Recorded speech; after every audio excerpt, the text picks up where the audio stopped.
ឆ្នាំមុនរាជការបានបាត់ប្រាក់ទាំងអស់មានតែមានតម្លៃ170,000ដំឡឹងនោះ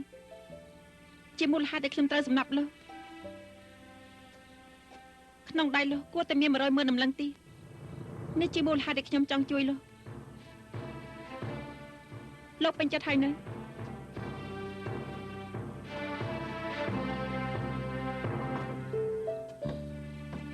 ខ្ញុំមិនពេញចិត្តទេហេតុអី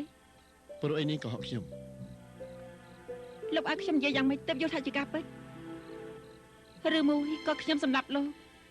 ដោយសារតែខ្ញុំស្រឡាញ់លោកមែនទេលោកសាច់អីហ្នឹងខ្ញុំសាច់ព្រោះនេះនិយាយពីពិតនាងមានចិត្តច្បងច្បល់មិនដឹងធ្វើយ៉ាងម៉េចសម្រាប់ខ្ញុំឲ្យមកជួយខ្ញុំវិញទៀតនេះគឺមកពីនាងស្រឡាញ់ខ្ញុំណាគ្មានដឹងអីមែនខ្ញុំដឹងនាងព្រោះតែស្រឡាញ់ខ្ញុំណាបើខ្ញុំស្រឡាញ់លោកខ្ញុំមិនសម្លាប់លោកទេបើនាងមិនជួយខ្ញុំទេនាងក៏មិនសម្លាប់ខ្ញុំដែរបើខ្ញុំស្រឡាញ់លោកមូលហេតុគឺដើម្បីប្រាក់100,000ដំឡឹងនោះលោកក៏បានចិត្តទេតើកែតើមកគ្រីខ្ញុំមកយប់នេះដួងច័ន្ទស្អាតណាស់ខ្ញុំចង់ដើរលេងបន្តិចរបស់លោកមិនតាន់ជីលោកមិនឲ្យហត់នឿយទេខ្ញុំចង់ដើរលេងឲ្យសប្បាយចិត្តខ្ញុំជឿថាសុខភាពរបស់ខ្ញុំអាចទ្រាំបានគឺស្ថិតលើនាងព្រមកំដរខ្ញុំបើនាងមិនព្រមកំដរខ្ញុំទេខ្ញុំក៏អាចដើរដោយខ្លួនឯងបានដែរ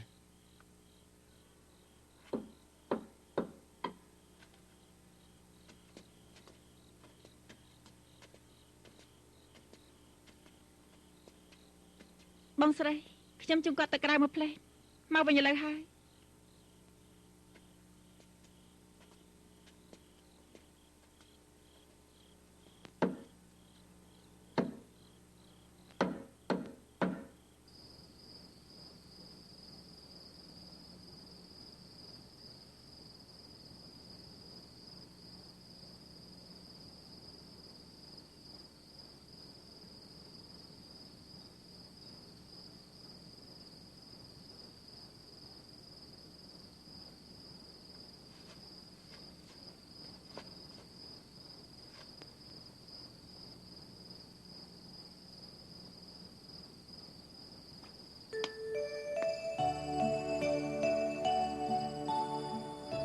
លេងដែរឥឡូវនេះគឺជាពេលយប់មែនប៉ុន្តែខ្ញុំអាចឃើញមុខនាងឡើងក្រហមយប់ណាស់ហើយទៅវិញអាយអូយយ៉ាងម៉េចហើយ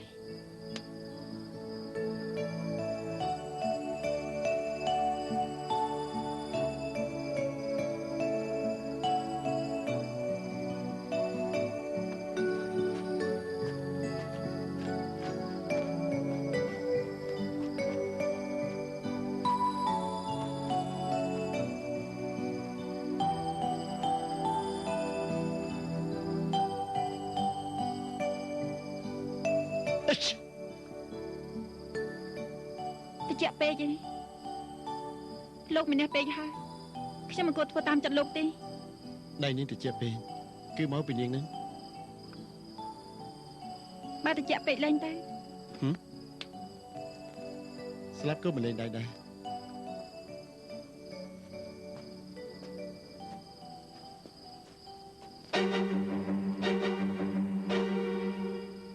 បងស្រី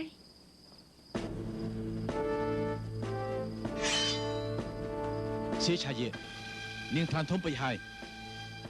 ខ្ញុំឲ្យនាងមកស្រុកស៊ីណាគឺជួយមេតម្រួតហានសម្រាប់ចោលលួចទ្រព្យជាតិនាងបាយជាធ្វើផ្ទុយជួយគេមិនប្រាប់ខ្ញុំថែមទាំងសម្រាប់មនុស្សជាច្រើនរបស់ព្រមមិនទាន់ទៀតផងតើឲ្យខ្ញុំនឹងបងប្រុសខ្ញុំបកស្រាយទូពរិជាថាម៉េចអូកែពិតអ្នកដែលចង់សម្លាប់ខ្ញុំគឺលោកទេខ្ញុំមិនទាន់ដឹងថាលោកមានតបឈ្មោះអីផងជាឆាយេនាងនឹងមានពាក្យអ្វីនិយាយទៀតអត់មានទេ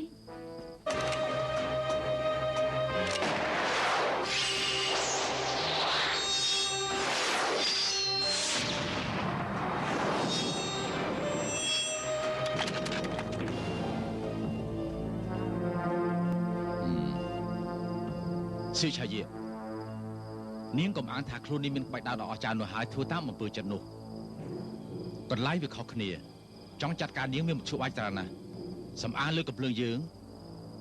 អាចបាញ់នាងឲ្យរលេះរលួយបាន លោកអាចសម្លាប់ខ្ញុំលុះត្រាតែលោកមិនខ្លាចប៉ាពួកលោកធ្វើឲ្យបាយកាស ស្រីចង្រៃនាងនិយាយពាក្យប្រេះប្រាស់អី បើប៉ាពួករបស់លោកជាប៉ាត្រឹមត្រូវហេតុអីក៏ឲ្យខ្ញុំតើសម្លាប់មនុស្សបំបត្តិមកពួកលោកមិនចង់ឲ្យគេនាំលីហួរទៅផ្នែកព្រមត្តនព្រោះមិនចង់ឲ្យគេដឹងការពិតមែនទេ ចំជាប្រេះប្រាស់មែននេះជាព្រះតម្រិះព្រះជាទេ ល្អលោកត្រឡប់ទទួលស្ដេចដេញថាលីហួរជាមនុស្សរបស់ខ្ញុំអ្នកណាក៏មិនអាចប៉ះពាល់បានដែរបើព្រះអង្គមិនយល់ព្រមនឹងខ្ញុំនឹងយករឿងដែលព្រះអង្គមកកាត់បាក់ជឿនជឿទៅនិយាយប្រាប់ប្រជារាស្ត្រឲ្យគេដឹងគ្រប់គ្នា ស្រីចង្រៃនាងពិតជាថ្លាមធំពីមេឃមែនសូម្បីតែស្ដេចក៏នាងហ៊ានគំរាមដែរព្រះជាជាអ្នកណាព្រះអង្គជាស្ដេចផែនដីឲ្យតែព្រះអង្គមានព្រះរាជបន្ទូលក្បាលមនុស្សរាប់ពាន់ម៉ឺននាក់ក៏ធ្លាក់ចុះមកដីដែរមានអ្នកណាទៅជឿថាស្ដេចមួយអង្គដែលមានឋានៈខ្ពង់ខ្ពស់ជាងគេនោះប្រព្រឹត្តអំពើបែបនេះទៅហើយអ្នកណាទៅជឿសម្ដីអត់បានការរបស់ស្រីចង្រៃឯងថាទៅមើល ខ្ញុំជឿនាង លោកមិនតបអុយវាជិតដល់ពេលស្លាប់ហើយកុំរវល់នឹងវា តកែតូចខ្ញុំពិតជាជឿនាងស្ដេចពិតជាមិនត្រឹមត្រូវដូចជាពាក្យកូនចៅនិយាយមែនគ្រាន់តែមេតបកពេចកពុកម្នាក់អាងអំណាចខ្លាំងយ៉ាងនេះគឺដឹងហើយឯងចេញមកហ៎សៀឆាយានាងស្មានថាខ្ញុំមិនហ៊ានសម្រាប់នាងមែនទេ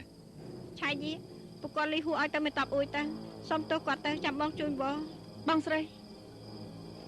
ឆាប់ពួកគាត់លីហួរឲ្យគាត់ទៅហើយសុំទោសគាត់ទៅ តកែតូចនាងកុំគិតពីខ្ញុំអីតើខ្ញុំទៅជាមួយពួកគេចាស់ ខ្ញុំមិនឲ្យលោកទៅណាចោលខ្ញុំទេដល់រាប់ណាស់ខ្ញុំនៅមានដង្ហើមលោកមិនអាចចាក់ចេញពីខ្ញុំទេដើម្បីប្រុសចង្រៃនោះបងនៅចង់រស់ហើយហ៎ នាងសេងបាត់មាត់ លោកមេតោះនាងនៅក្មេងណាស់ នាងមិនមែនក្មេងទេនាងចេះមានស្នេហាហើយទាហានចាប់នាងឲ្យបានអ្នកណាប្រឆាំងសម្រាប់មរើមុខ ជប់សិន សៀឆាយាខ្ញុំស្មានថាបំពង់កនាងរឹងជាងដុំសិលាទៅទៀត លោកមិនតបអួយលោកខ្ចីឈ្មោះស្ដេចមកបង្កើតប៉ាអាកំបាំងសម្រាប់អ្នកដទៃទោសបែបនេះបើប្រៀបជាមួយនឹងលួយប្រាក់រាជការអ្នកណាមួយស្រាអ្នកណាមួយធ្ងន់ សៀឆាយា